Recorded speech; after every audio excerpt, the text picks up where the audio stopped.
Good morning. We've got a great hour ahead, but first a warning. Politicians are on the prowl.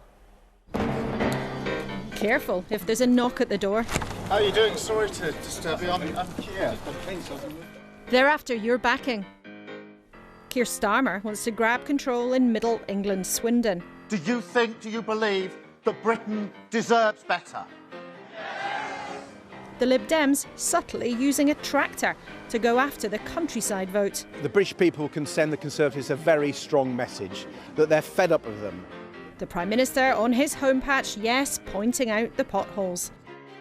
Next month, the local elections are the first real fight for these two at the ballot box. An early verdict on the promises Rishi Sunak's made. We will have a system whereby if people come here illegally, they won't be able to stay, they'll be detained and they'll be swiftly removed. The loudest has been how to get a handle on immigration. His and the Home Secretary's plans stirring argument too. Refugees deserve sanctuary in Britain. So we have one big question this morning. How should politicians manage those who want to make Britain their home?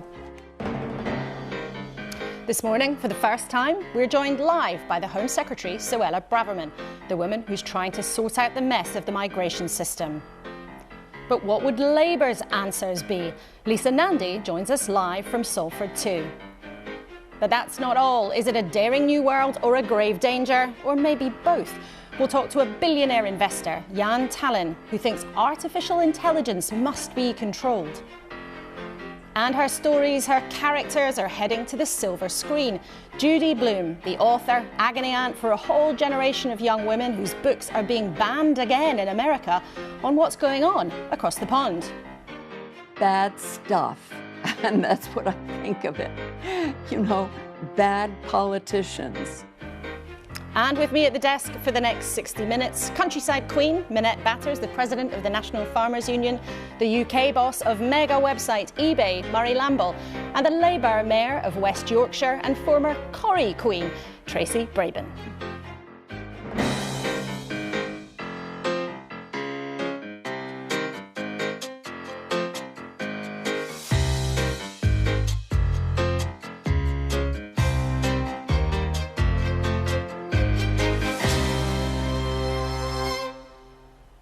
Morning and welcome, and you do want to stay tuned to hear from the legend that it is Judy Blume a bit later on. But first of all, let's have a dive into the front pages. There they are on the first set. The Sunday Telegraph says there could be a new law where staff can sue their boss if customers offend them. The Observer says there's a crisis in care homes for children, and the Sunday Times warns of more health strikes to come. On the tabloids, the Mail on Sunday says there's a vegan plot to sabotage the Grand National. The Sunday Mirror paying tribute to Paul O'Grady, the comic who passed away this week. And the Sunday Express putting even more pressure on the Prime Minister over his migration commitments. Let's get straight to that. Welcome to you all, and we'll be talking to the Home Secretary in just a few minutes. But Minette, for the farming industry, often you say you've got to have immigration because you need people to pick things in the fields. But the government, says actually, no, you can get Brits to do it. What's going on? It's just not as easy as that. We need about 70,000 people for seasonal work alone, and that is to pick, pack our fruit, vegetables and flowers. This is a bridge to an automated industry, but that is 5-10 years away and will take huge amounts of investment. So we've made the case all along for a seasonal worker scheme. I'm really pleased that the Home Office has listened. We now have a scheme for 45,000. That's still a big shortfall. And what this industry desperately needs is knowing what the road ahead is about. So making sure that we have a 5-year scheme so that not every single year, which it has been to date, we are having to battle effectively to get these numbers down. What about in a business like yours, Murray? I mean, you're very much a new, modern business. What is going on with the labour force, and what's your view on immigration? So I spend a ton of time up and down the country talking to small businesses that we represent. There is fundamentally a shortage of skilled labour doing technically advanced work, and we need more of those people, both domestically trained and to come into the country. And so attracting highly qualified migrants is what we need in this country to help boost the economy. What the government would say to you, though, is actually the onus should be on business and everyone to train up Brits We've got, you know, people here who could do those jobs. Yeah, look, there's no question there's a domestic role to be done, and the government has had policies which have been suspended or stopped which were there to help develop domestic skills, so that's part of the equation. There's still a shortage. If I look at what we need across the country, I speak to hundreds of thousands of businesses that we represent, and they have a problem with enough skills that we need to bring into the country. I love the idea of people packing up their stuff for eBay to then sell on the big website. But Tracy, you know, you represent a big part of the country in West Yorkshire, and a part of the country where lots of people voted for Brexit, lots of them with the hope that immigration was going to come down. So what do you make of the conversation around it now? Well, certainly we've got the same problem that Murray was talking about, businesses speaking to me about the challenge after Brexit. However we voted, that's now done and dusted. We have to look at our new relationship with markets, and that's why, as the Mayor, I want further control over skills, because businesses are telling me what they need and we can react quite swiftly on the ground to deliver that skilled workforce, but we need the powers and the money, the deeper devolution to do that. OK, well, Andy Street, the Birmingham Mayor, made a similar case for giving more power to him when he was in the studio last week. But it's great to have you all here. Plenty more for you to do later in the programme. Now, Suella Braverman quit as Home Secretary for inadvertently leaking information about the job first time round. But Rishi Sunak brought her back immediately to one of the biggest posts in the land when he became Prime Minister. Now, most of her colleagues would characterise her as being on the right of their party, but she's not shy about controversy, a proud Brexiteer who says she's honest about the problems of the country and wants to get rid of this woke rubbish. Now, we'll talk to you a bit later about what you really mean by that. But first of all, let's talk about a pressing issue for lots of people who are just trying to have an Easter holiday. We know there are all sorts of queues and delays at Dover. When is that going to be cleared? Well, let me just first of all say I really sympathise with families and school children who are trying to get to France for their Easter holidays. No one wants to be waiting for hours or overnight at Dover in a coach.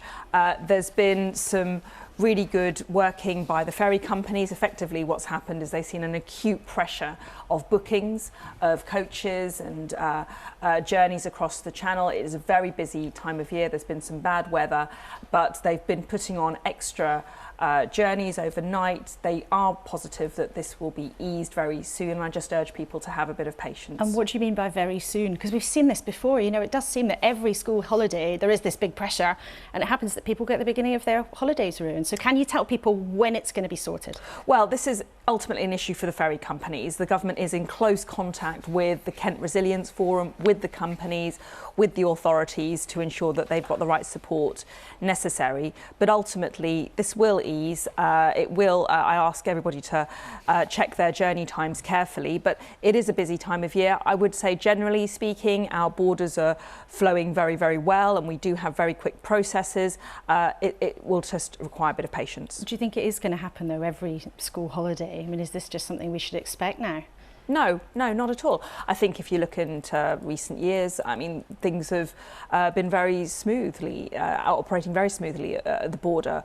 We had strikes, we had industrial action over the Christmas period, and for example, Border Force, that's within my remit. We had a lot of contingency arrangements in place, and actually people were reporting faster than usual processing at the border when it came to the airports, for example. So I don't think that this is the state of affairs to go so forward. It's not going to be a regular feature, along with packing the first aid kit, packing your chargers, packing your adapters. This is something you hope will ease and then we won't see again. I think we've got a particular combination of factors which have occurred at this moment in time, and I think, as I say, we're supporting the port authorities, the ferry companies and the local bodies to ensure that people are properly supported. OK, let's talk about something else that concerns the Channel, one of your flagship policies and the Prime Minister's slogan, to stop the boats. Now, you've said it's possible that 80,000 people will come across the Channel in small boats this year, but you've promised it will end. But can you just honestly say this morning it's not going to end this year in 2023? Well, the Prime Minister's made the key pledge to stop the boats. It's going to be pretty obvious when we've succeeded in achieving that. I'm not going to put clear dates on everything. We've got to take the steps as they evolve. We've introduced a legislation very recently in the last few weeks that will make clear that if you arrive here illegally, you'll be detained and swiftly removed. We've reached a record deal with the French, and we are also moving forward and making progress on our asylum backlog. We've just announced new sites this week. So we have to abide by various timelines in Parliament or in court, but as quickly as possible is my ambition. But it's not going to be this year, realistically, because of what you've set out. This is a long process. As I said, I'm not going to put a firm date on it. We need to do what's next. We're in court. Our partnership with Rwanda is currently in litigation. We won in the High Court emphatically at the end of last year. We're now being appealed. There's a hearing later this month. We need to wait for the court to adjudicate. I can't control court deadlines, and therefore we will respect any decision from the court, but we have to abide by the timeline set by the judges. And we'll talk a bit about that more in a few minutes' time. But your plan is to detain migrants who come to this country without permission. How many people are you expecting to detain, and where are you going to put them? So you have announced a couple of new sites this week, but right now there's only space for a couple of thousand people. So where are they going to go? Well, let's be clear that our scheme to detain and swiftly remove does not require 50,000 new detention places. The government is in no way planning to do that.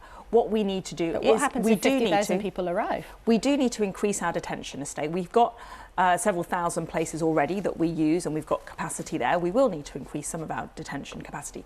But what we believe to work is that once we are able to relocate people from the UK to Rwanda, pursuant to our world-leading deal, that will have a significant deterrent effect, and people will stop making the journey in the first place. They'll stop paying the evil people smuggling gangs in the first place, and numbers will come down. And that's not just a speculation. That's actually born out of experience of other countries who rolled out a similar scheme, for example, Australia. And that is what you hope will happen, but there are still concerns that you will need many more places. Now, there are reports this morning that a deal has been done to have a barge with the Portland Port Authority, so there'd be a floating barge with migrants. Is it true that that deal has been struck to site a barge in that part of the country?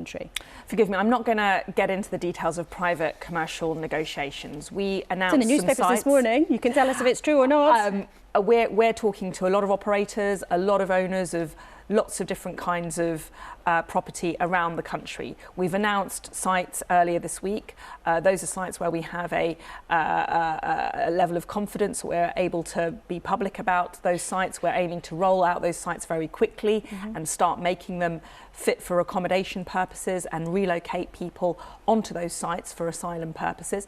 But we're looking at all options. We're looking at all sorts of land and sites and vessels, and we're in negotiations with a high number of operators around the country. But would you expect there to be migrants housed in that part of the country? Because the local MP there does think this is going to happen, and he also says it shouldn't happen. I'm not going to confirm and I'm not going to preempt our private commercial discussions. You'll have to wait a little bit longer. OK, there's a tension here, though, isn't there, Home Secretary? Because you and the Prime Minister talk very regularly about bringing down migration, in particular bringing an end to the terrible trade of people crossing the Channel and being exploited by people smugglers. Except that the government has also just presided over 500,000 people coming here last year. 250,000 people expected to come next year. So although we're hearing the government taking what you, I think, would say is a tougher line on immigration, tougher all the time, actually more people than ever before are coming to the UK. I don't think it's fair to conflate illegal migration with legal migration. These are two very different cohorts of people. We've taken back control over our migration rules.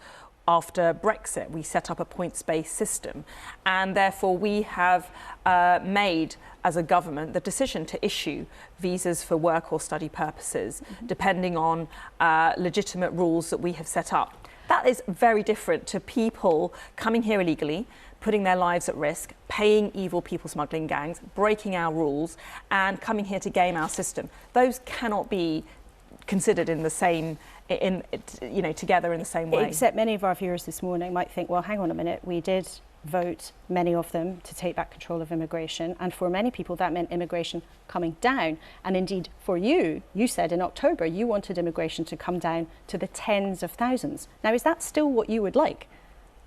Our manifesto commitment is very clear that we want to get overall numbers down. And but do you still believe it should be in the tens of thousands? Because that's what you said just a few months ago. It is legitimate to question whether the levels of lawful migration are sustainable. We've issued a record number of work and study visas in the last year. We've had the highest level of net migration. We've got 7 million people already in the UK who are out of work. You've just heard from speakers there talking about labour market shortages.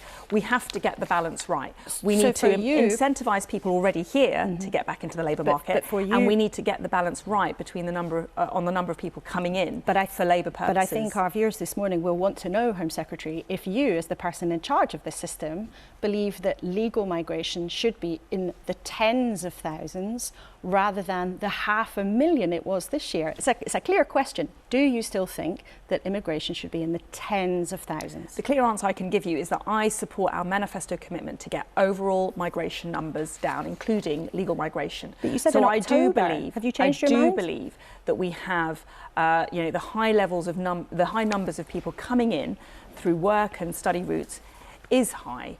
It places pressure on housing and accommodation supply. It places pressure on school places, on health services.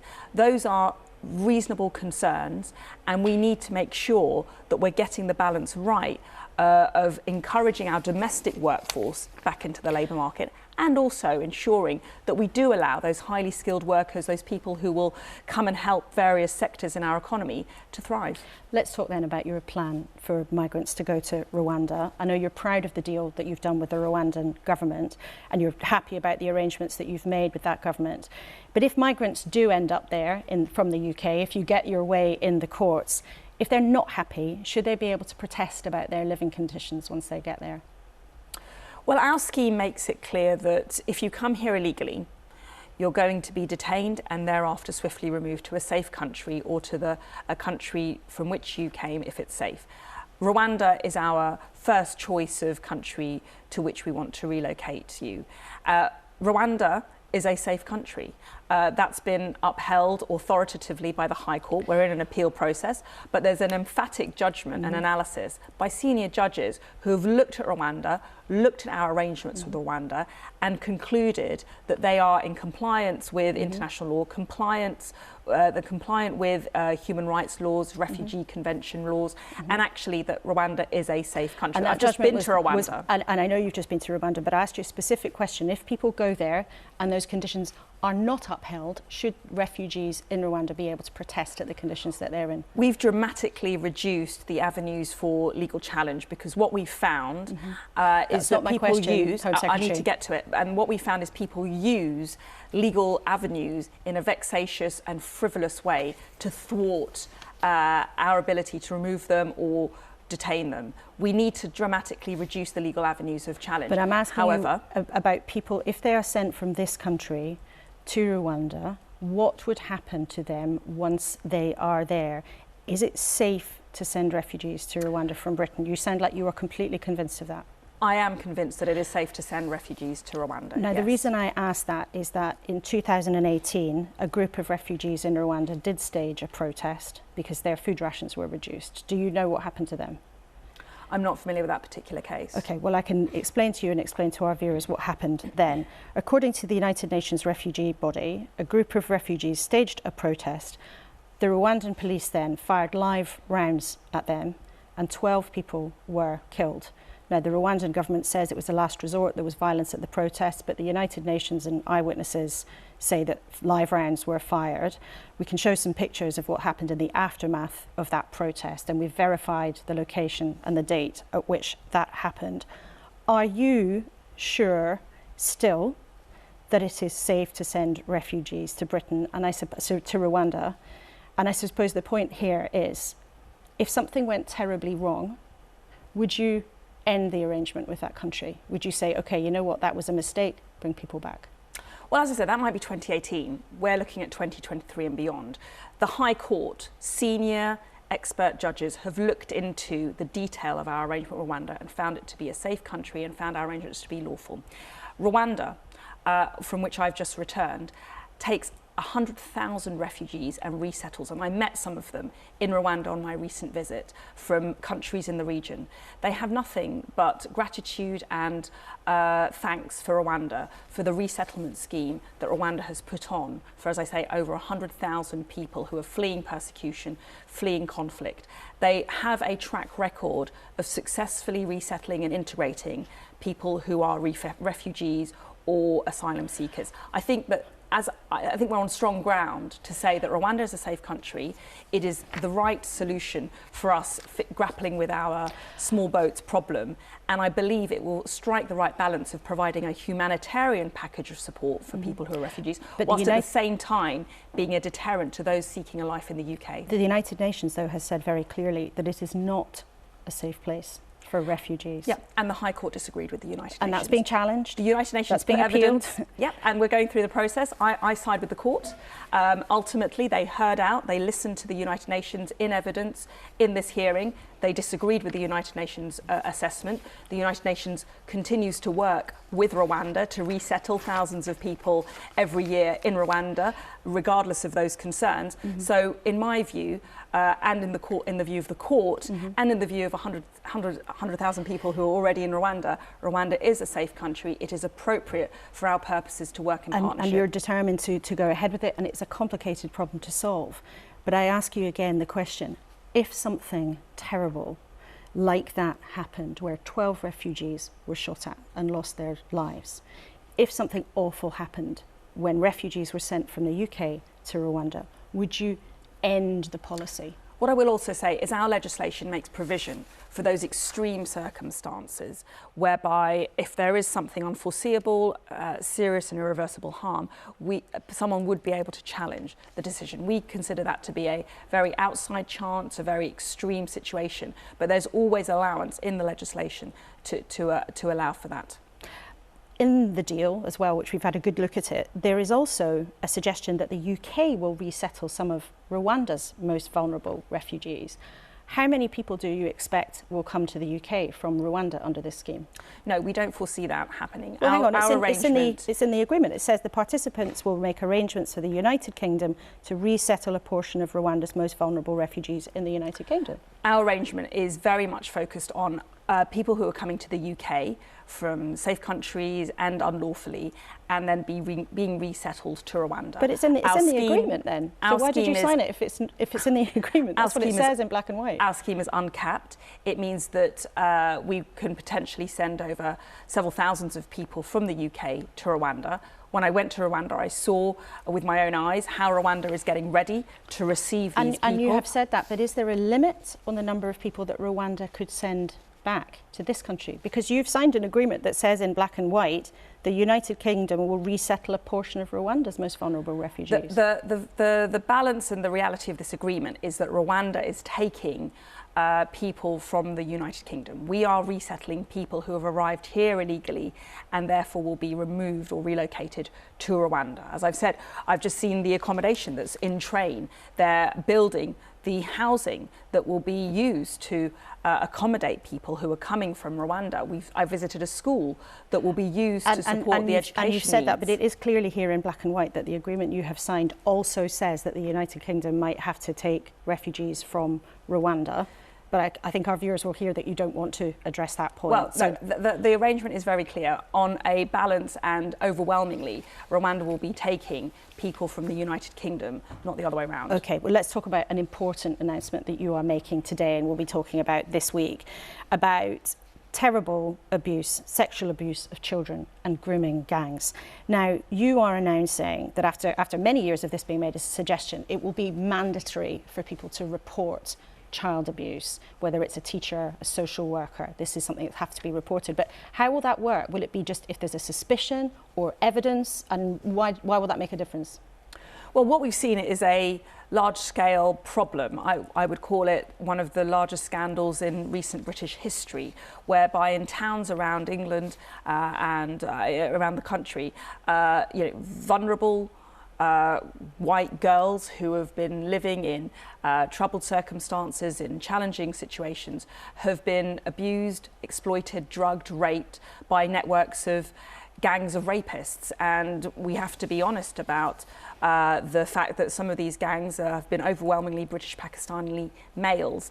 The authorities, whether that's social workers or teachers or police officers, when they've become aware of these problems, have turned a blind eye, and they have roundly failed to take the requisite action to safeguard these vulnerable girls. Many of these victims have not secured justice. We therefore need to change the system. There's been a lot of inquiry, a lot of reporting on the problem. The government's now in a position to take action, and that's why we'll be introducing a mandatory duty on childcare professionals to actually report when they become aware of concerns relating to child sexual exploitation. You say this is a large-scale problem, and you've said this morning it's an open secret. I mean, are you saying that in the British Pakistani community, people are complicit in this abuse? Well, the reports do demonstrate. If you read the report on Rochdale and Rotherham, the Casey report, they do say that concerns about political correctness, worries about being called bigoted. South Yorkshire Police has been, come in for criticism in previous years for not taking seriously the very serious, devastating claims by young white girls who've complained about being raped and abused by networks and rapists who have come from the British Pakistani male community. There's been a communal shutting down so you in put these the responsibility areas. on the community for not speaking out? The fault lies with, obviously, the perpetrators for carrying out these heinous and vile acts of depravity, but also the authorities. There's been a social ignorance. There's been a willful turning of the blind eye. There's been a failure to act. There's been a failure to act. Silence has enabled this abuse, and we need to therefore ensure that there's a duty, there's an obligation on those professionals that they can't get away with inaction. But you're making quite strong accusations that people are somehow turning a blind eye and complicit in abuse. Who do you mean? Because some of our viewers might think this morning, listening to you say, well, the authorities have failed. Well, the Conservatives have been in government for a very long time. And if you look at the system that's meant to support these victims, often prosecutions never happen. We know from the NSPCC that child sexual abuse victims sometimes have to wait more than a year before their case gets to court. So who are you blaming?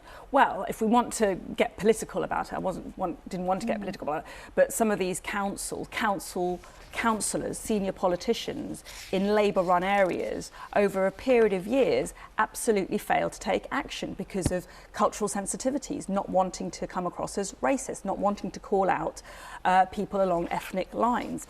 Justice hasn't been done for many of these victims. We now need to introduce a package of measures. That's what we're setting out today and tomorrow. A duty to report so that actually professionals are obliged to take action, and actually an energetic approach to tracking down these perpetrators, many of whom are still running free, and ensuring that they don't continue with these vile abuses. I just want to close and listen to you talk about that. I think that you're somebody who believes that you want to tell what you see as the truth very strongly, boldly. You're not afraid of people accusing you of being provocative or trying to stir things up.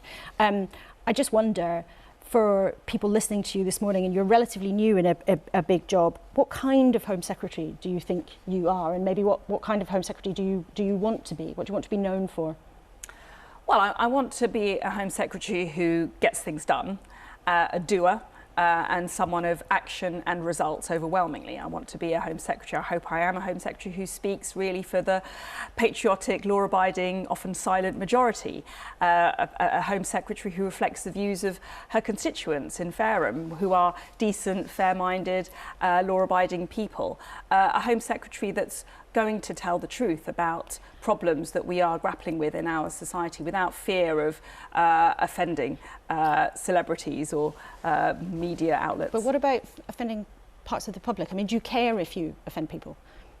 this isn't about offending. This is about being honest and being straightforward. Whether it's ensuring that we get common sense policing and backing the police to take a robust line against unacceptable behaviour, or protecting freedom of speech when it comes to non-crime hate incidents, getting them to visit every domestic burglary, whether it's taking a fair approach to migration, introducing a package of legislation and a deal to provide humanitarian support, but also a robust deterrence, whether it's ensuring that we overhaul our Prevent scheme relating to counter-terrorism. I'm not going to shy away from the difficult conversations because we need to tell the truth. That's what the British people expect of us. Okay, Suella Braverman, thank you very much for coming and having a conversation with us here in the studio this morning. Thank you for coming in. Now, in a second, we'll hear what our panel said to all of that. But of course, as ever, we want to hear what you made of the Home Secretary's comments as well. Email us in the usual way at kuenssberg.co.uk or the hashtag on social media, BBC Laura K, if you are that way inclined. Tracy, what did you make of this Home Secretary? Well, I would say, Suella, where have you been? Because certainly some of the suggestions she was making are already in train. I think calling it the largest scandal in British history, we've had a Conservative government for 13 years. But she blamed Labour councillors in her interview. She said that in some parts of the country that Labour councillors had felt, you know what, we can't call this out because we don't want to offend people. But this is not helpful. The blame game is not helpful. What we want is solutions. And we've seen with this new announcement, it does feel like policy by press release at the moment. This new announcement that already hard-working professionals should call out, of course, when they hear about child abuse, but that is currently happening. Anybody that works with children or in the NHS has that statutory obligation, and actually I would suggest we need more hard-working professionals rather than putting further legal expectations on them. And this is a Home Secretary that has also made it more difficult for victims of sex trafficking to be protected from those grooming gangs that she was talking about. So it does feel like it's very headline, it feels very dog whistle, if I may say, and it doesn't actually deal with what's happening on the ground. And for example, talking about, if I just may quickly say that police will be called out to every burglary. Well, in West Yorkshire, we already do that. So it does feel like she's out of touch with communities. OK, well, I'm sure there'll be a robust conversation about some of the policies the government's announcing on this in the next couple of days. Minette, we talked a lot about immigration and the government's overall approach. Now, you were clear with us before, you need people to pick fruit in the fields, but from what you heard about Suella Braverman, do you think that she's sympathetic to your concerns? I think what business is missing effectively is two policies. You know, we simply do not have enough people who are unemployed in this country to do the jobs that are available. So it is holding our whole economy back. And for us in food and farming, the whole supply chain, it is massively challenging. There simply are not enough people here. And if I take Herefordshire with seasonal work as an example, you've got 500 people who are currently unemployed. You've got a requirement for 2,500 seasonal workers. But she, interestingly, didn't repeat her previous comments that she wants immigration to be in the tens of thousands. So maybe actually she is showing a bit more flexibility to you than previously. I don't know. The biggest challenge is that Home Office haven't engaged with business. They are the hardest department to get into, to engage with. Murray, you're nodding along there. Do you agree with that? I couldn't agree more strongly with what Minette said in terms of just the shortage of skills that we have in the UK. I was glad to hear the Home Secretary talk about illegal and legal immigration and make a very clear delineation between the two. At a personal level, I really hope that as a country we can treat people that come into this country illegally with care and dignity to make sure that wherever they get resettled they can do so successfully and happily. So at a personal level, that's what matters to me. On the topic of legal migration, what I heard the Home Secretary say is we still want to bring those numbers down, and I still see when I go out and talk to businesses across the country, they do not have the technical skills that they require to enable their businesses to run in a modern economy. And so this is skilled labour where we need more people in the country. Okay, well, talking of the modern economy, there's some very big changes coming when it comes to technology, and some of them have got some pretty big warnings attached. If you think of artificial intelligence, we heard from Elon Musk and over 1,000 senior tech executives this week in an open letter saying there has to be a 6-month pause in the development of the most powerful artificial intelligence systems before they completely outsmart us. Now, we know the latest AI chatbots you might have used, like ChatGPT, sound like humans. They can perform in many ways better than humans, getting your homework done in a few seconds. And AI is already everywhere. It's in your phone, it might be in your car if you have a fancy one, and it's saving lives, doing things like improving medicine. But artificial intelligence can also make something like this look a bit convincing, the white puffer jacket that the Pope didn't actually wear in real life. That went wild all over the internet, even though the picture was a fake. And as we've just been talking about, it could be a threat to employment too. 2 out of 3 jobs in the developed world, you might be worried, will be affected by this. That's according to the bankers Goldman Sachs. But could it be genuinely very dangerous? Should we be excited, terrified, or both? The billionaire Jan Tallinn was one of the founders of Skype, and he wants all of us to take the threat desperately seriously from artificial intelligence as it advances and advances. With every generation, they are getting more and more competent.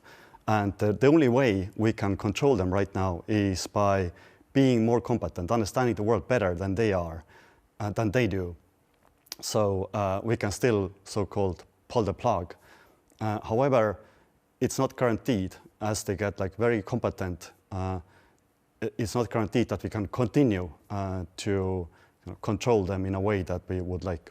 It's quite a leap, though, for most people to imagine that something could change our real life environment. Could you give us practical examples of the dangers humans might face?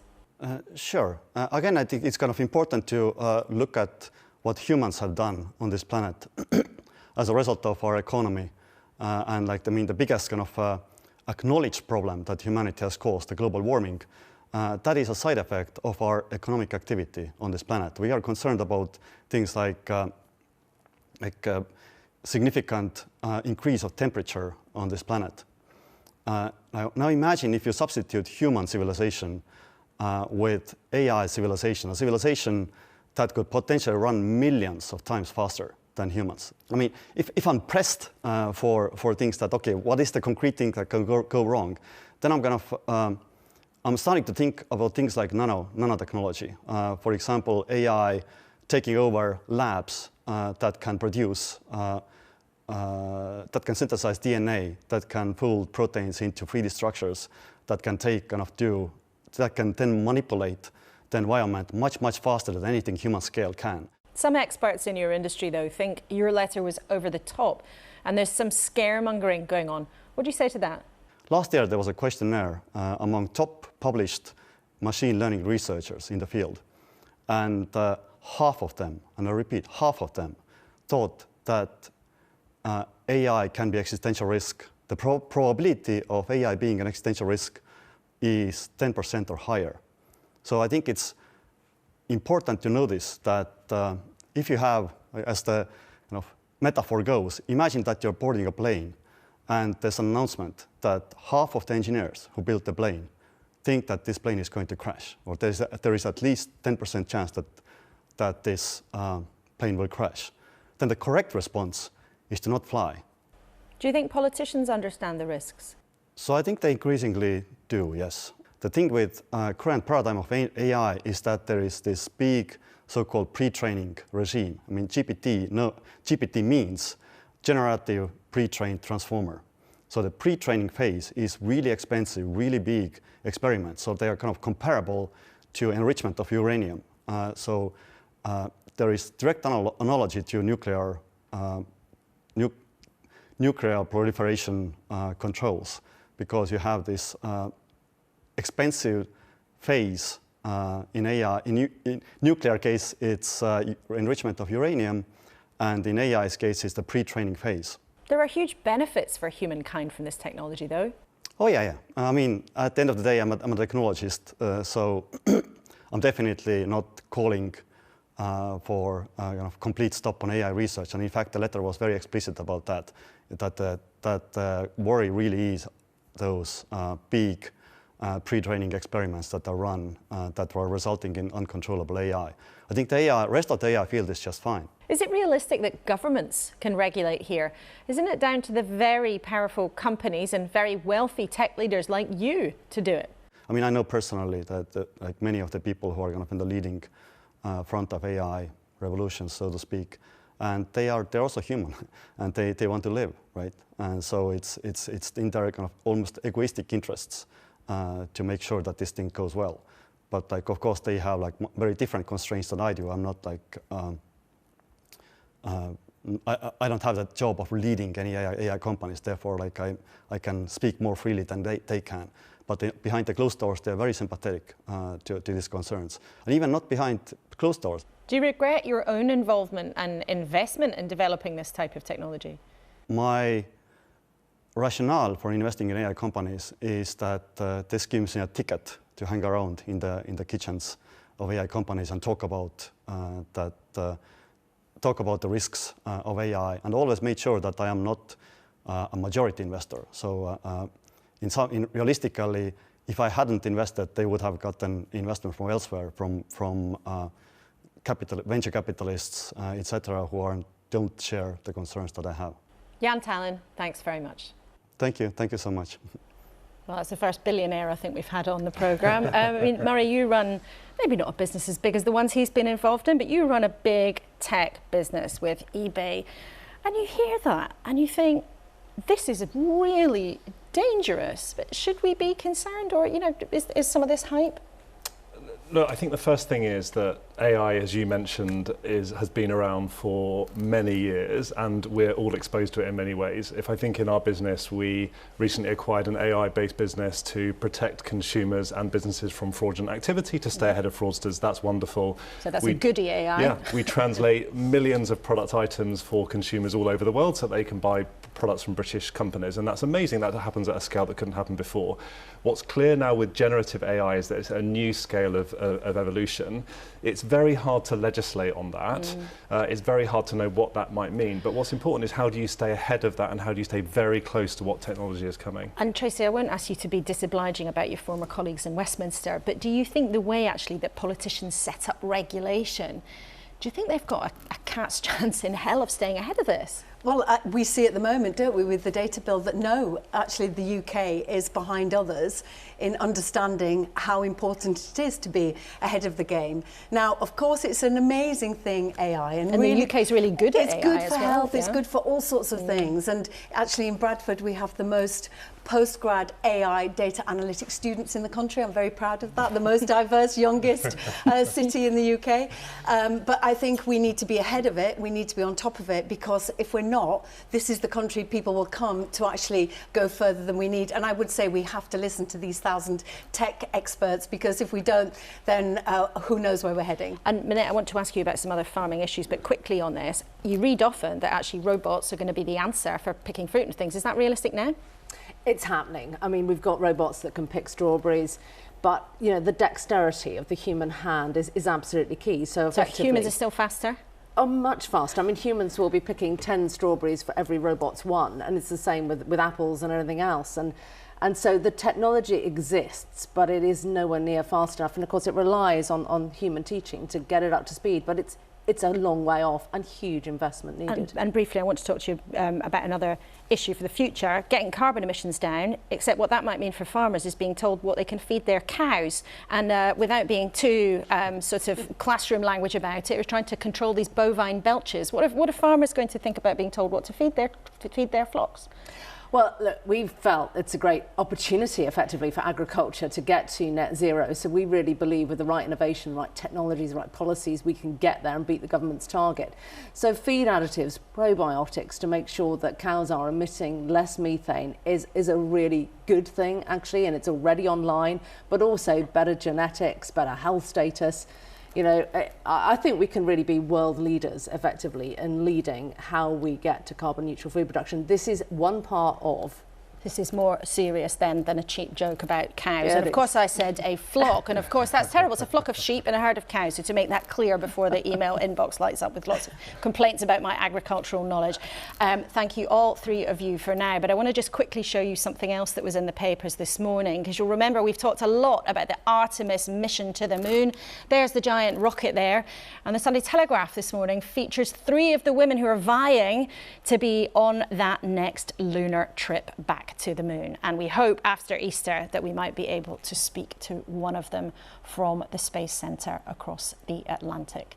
But let's get on with other business now. We heard at length from the Home Secretary, and let's talk to Lisa Nandy from the Labour Party. She's the Shadow Communities Secretary and she's with us from Salford. Good morning. Good morning. If the Home Secretary is right and the government's Rwanda policy works and reduces the number of people who are making the dangerous crossing across the Channel, would Labour keep it if you win the election? Well, look, this is so far a policy that has cost the British taxpayer a huge amount of money and hasn't seen a single person go to Rwanda. So I think the evidence so far suggests that this is just yet another outlandish nonsense claim from a Home Secretary that is unable to do the very basics of getting her own system working. She complains about an asylum system that's broken. I think she really does need to ask who broke it, and the answer to that lies by looking in a mirror. I think this is a con-trick being perpetrated on the British people. The government is not processing asylum claims. They've got an enormous backlog. They've added £500 million to the costs because of these delays that have been caused by them pursuing all these new strategies, barges that don't exist, claims to send people to Rwanda that haven't materialised. Except, listen, Andy, if the scheme does work, would Labour retain it? Because you've criticised what's happened so far, but the Home Secretary is determined to go ahead. And if, against your prediction, it does work, would Labour dismantle it? No, look, I think this is I don't think we're ever going to be in the situation where we have to dismantle this, because I don't think it's real. Just like the barges that the Home Secretary promised this week that it turns out didn't exist. This is just yet another way of distracting from the fact that they're only processing 1% of the asylum claims of people who arrived last year. The reason that our hotels are full is because they haven't got a grip on the asylum system, they aren't processing claims, and they haven't got a returns agreement with France. That's what we would do. We'd set up a cell to tackle the criminal gangs working across borders. We'd process our asylum claims swiftly, and we get a grip on the asylum system. That, in the end, is the only way to run a fair, humane, effective system that commands the confidence of the British people. And frankly, she should be ashamed of herself for touring the TV studios, making more and more bold claims when she can't even do the basics of her own job. Listen, Andy, she also has raised the issue of grooming gangs this morning. Now, the Home Secretary said it has been an open secret in some communities around the country that British Pakistani men have been abusing white girls. Do you agree with her? You won't find anyone who is more concerned about child sexual exploitation than me. 20 years ago, I was working with children who had been through that horrendous experience of being groomed by gangs, raped, sexually assaulted, struggling to get access to justice, and was calling for mandatory reporting for child professionals who were involved in their case. And you have been raising this for a long time. You've done work on it for many, many years. But Suella Braverman actually accused Labour councils of turning a blind eye. Is she right? In the cases of Rochdale and Rotherham, the reports were clear that there were politicians and officers who didn't report, sometimes for fear of political correctness. And I think 20 years ago, 10 years ago, when the Rochdale convictions happened, everybody across the political spectrum accepted that that was the case and that we needed to put measures in place to deal with it. But I have to say the Home Secretary is an absolute joke for her to turn up in the TV studios today talking about a willful blind eye, near complicit silence, talking about a lack of action. She's basically describing herself. The number of convictions for prosecutions has halved in the last 4 years, and prosecutions has halved in the last 4 years for child sexual exploitation. People are waiting nearly 2 years on average just to get to court. If anybody could be accused of turning a blind eye to what is a very real problem in this country across all backgrounds and ethnicities, it's the Home Secretary herself. She would, of course, challenge that strongly and say that's why she's making that plan. Do you welcome the introduction, though, of this mandatory reporting requirement? Because, as you say, that's been called for a long time. I would 100% welcome it, but what she's announced today is a consultation. How can it possibly be that 11 years after we had the convictions in the Rochdale case, all we've got is another consultation? There is a near widespread agreement that one of the problems with bringing people to justice and stopping child sexual exploitation is that if people working in and around children don't feel the confidence to report on what is happening. If that's the case, surely we need to make it absolutely crystal clear that that has to happen. There is no excuse for any more delays and inaction. The Home Secretary needs to come forward with more than just a press release. After 13 years, she needs to come forward with actual measures that are going to keep children safe in this country. Now, Labour's big promise this week is that you would freeze council tax for people around the country. Now, the last time we spoke a few weeks ago, you said you wanted councils to have much more power. You want them to be in charge of much more of their own destiny. So why are you telling councils how much they can charge people? We're not. What we're doing is proposing that the government use some of the money from the windfall tax in order to compensate councils for the lost revenue that's been taken from them from government, so that they don't have to put up taxes on working people at a time when people's food bills are going up, their energy bills are going up, their housing costs are going up, and now their taxes are going up as well. But are you telling Labour councils that they should freeze council tax right now? Because you know it's very unlikely the government's going to change windfall tax. They've only had a budget a couple of weeks ago. They're not going to change that policy. So as things stand, are you saying to Labour councils, please freeze it? And even in your own area, Wigan, they're putting the council tax up by 5%. We've still got one of the lowest council tax rates in the north of England. But they England, are putting it up, and you're saying we should have a freeze. Yeah, but the reason that they're putting it up is because the government has given them two choices. They can either cut services or they can put taxes up on working people. That's why the Tory leader of Bournemouth recently resigned, because he said that this is just not acceptable. And across the country, Tory councils are charging more on average in council tax than in Labour areas. You pay about £345 more on average if you happen to live in a Tory authority than in a Labour authority. So this is not a question of Labour councils wanting to put up council tax. In fact, Labour councils have been moving heaven and earth to try and protect people from the unfair choices by this government. But we think that the government should make fairer choices right now. They should say to councils, we'll actually fund you this year so that you don't have to put up taxes on people, not force councils of every political persuasion to put those taxes up in order to defend basic services. And let's talk about a different kind of tax. In the last couple of weeks, your boss and the Prime Minister have both revealed their tax returns, and we've all seen how much tax they paid, rather a lot for Rishi Sunak and rather a lot on capital gains, which of course is the tax people pay on investments or selling property or things like that, not on your normal wages. And you can see there on the screen how much it is, and Keir Starmer also paid a fair amount of capital gains, although not really on the same scale. Now, your colleague Angela Rayner said that those returns reveal a Tory tax system where the Prime Minister pays an unfair lower share of tax than the rest of us, except then your other colleague Rachel Reeves said that you wouldn't necessarily change the capital gains rate. So is it the case you're quite happy to bash it but you don't want to change it? No, I think what Angela was pointing out is that the tax system has got a very high burden on people across the board, particularly on working people, and we are very concerned about that. We've said we want to see taxes on working people come down. What I'm not going to do is get into making announcements about capital gains tax or other reforms to the system 18 months out from a general election when we just don't know what situation we're going to inherit. We believe in fairness. That will be the principle that guides us, and for the detail, I'm afraid, Laura, you'll have to wait until closer to the election when we know what the economic situation allows. OK, listen, Andy, it's always great to have you on the show. Thank you very much indeed for joining us from Salford. And do listen to this next item, because for those of us of a certain age, I know Lisa's a bit younger than me, but maybe not that much, the tattered copy is probably still somewhere on the shelf.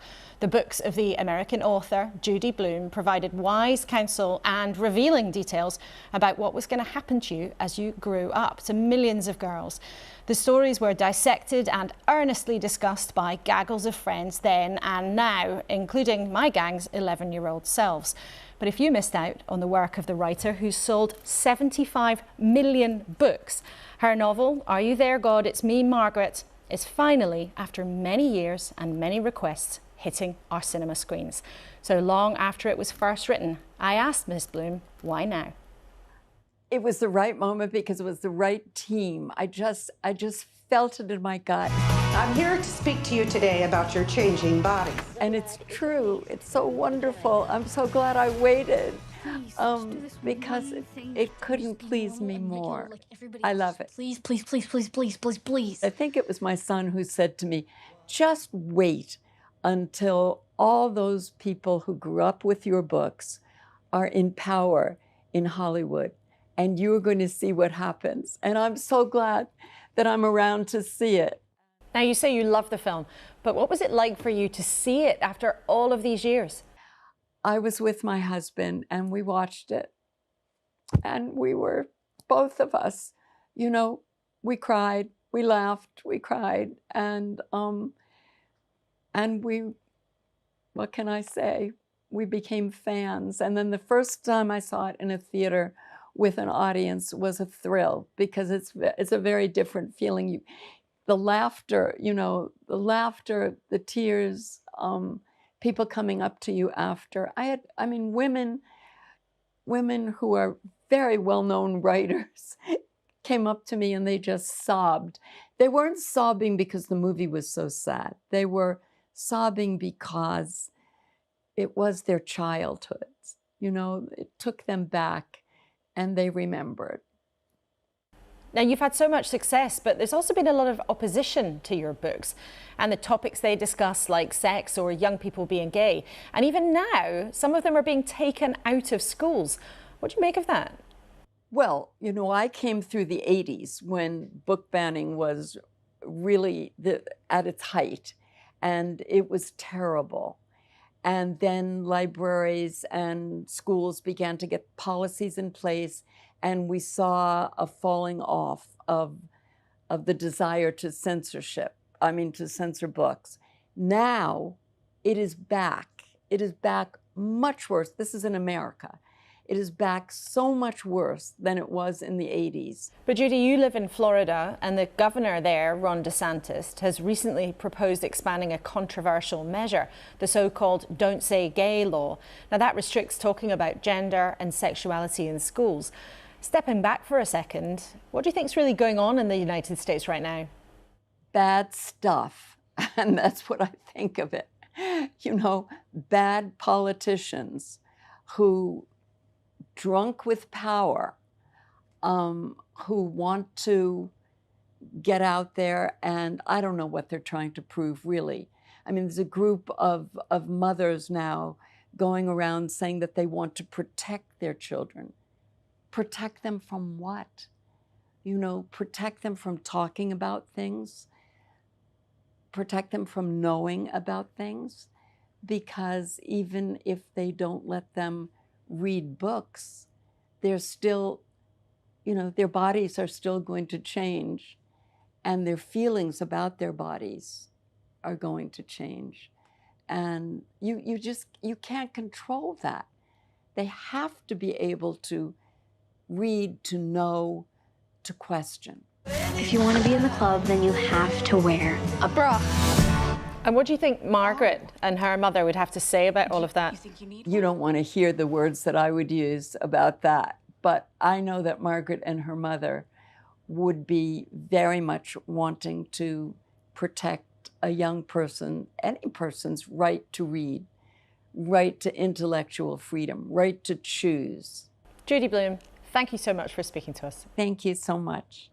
And I was lucky not just to speak to her, but to see the film already. It's out on May the 19th, and it is gorgeous. Tracy, were you a Judy Blume fan as you were growing up? Well, yes, and what an icon, and how fantastic to hear what she has to say. But actually, there's something very serious about what she's talking about, and the idea that we're going to clamp down on women's autonomy and understanding and knowledge about growing up and the things that face us. And certainly in America, she has every right to be worried, I would imagine. Murray, I don't imagine you were reading Judy Blume under the covers, but what did you make of what she had to say? I'm so thrilled to see Judy Blume getting a voice again to talk about the topics of diversity. And as was referred to in the recording, it's alarming that these things can regress so quickly. And so making sure that these topics about diversity are important, and then we think about all the diversity that we need to bring into the workplace and into government to make sure that we make fairer and better policies. Bennett, are you going to go see the movie? I can't wait. Oh. Yeah. Well, I highly recommend it. I think I am allowed to say that in the studio. It's been great having all three of you here this morning, giving us your insights on a whole wide range of issues. And it's good to close the programme with something to make you feel good, not not just because we're nearly at the Easter break, but we've talked this morning about serious dangers from technology and that very hard question that we started with. How should our politicians manage the risks and opportunities of migration? The Home Secretary told us she wants the numbers to come down, but it was interesting that she did not want to commit to her previous hope, that Conservative target of getting it below 100,000 a year. The clear answer I can give you is that I support our manifesto commitment to get overall migration numbers down, including legal migration. But you said so in I do October. believe, Have you changed your mind? I do mind? believe that we have, the high levels of the high numbers of people coming in through work and study routes is high. But when it comes to illegal migration, and particularly those cross-channel crossings, she is determined to go on with her plan to send people to Rwanda. But there are practical and political problems for that set of proposals. Don't forget, though, that the Prime Minister has chosen ending those dangerous crossings as a promise that you can judge him on. Jeopardy? You bet. But after all that, it's time for a little lie down. We are off next week for Easter Sunday, but in the meantime, you can catch up on iPlayer, and as ever, there's tons to get into on the BBC website too. Thank you so much for your company. Have a happy Easter, and we'll see you very soon. Goodbye.